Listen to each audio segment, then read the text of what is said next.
Hi అండి. ఈ video అయితే ఒక 15 డేస్ బ్యాక్ అండి. ఎక్కడికి వెళ్ళామైతే గెస్ట్ చేయండి, మీకు అర్థమయ్యే ఉంటుంది. ఎంట్రన్స్లో ఉన్నామండి, అమ్మవారి టెంపుల్ ఎంట్రన్స్లో ఉన్నాము.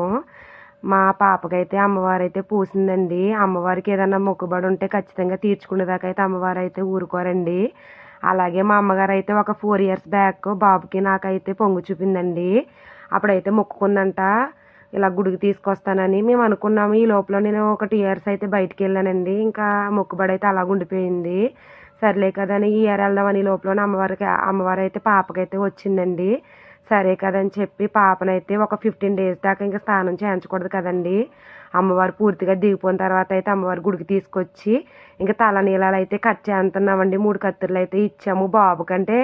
ఆయన కట్ చేసి ఆయనకైతే కొత్త అంటండి, పక్క నుంచి అయితే ఒక ఆయన చెప్తున్నారు. ఈ వీడియో మీకు పూర్తిగా అర్థం అవ్వాలంటే నెక్స్ట్ వీడియో కోసం వెయిట్ చేయండి. ఈ లోపల అక్కడే స్నానం చేయండి.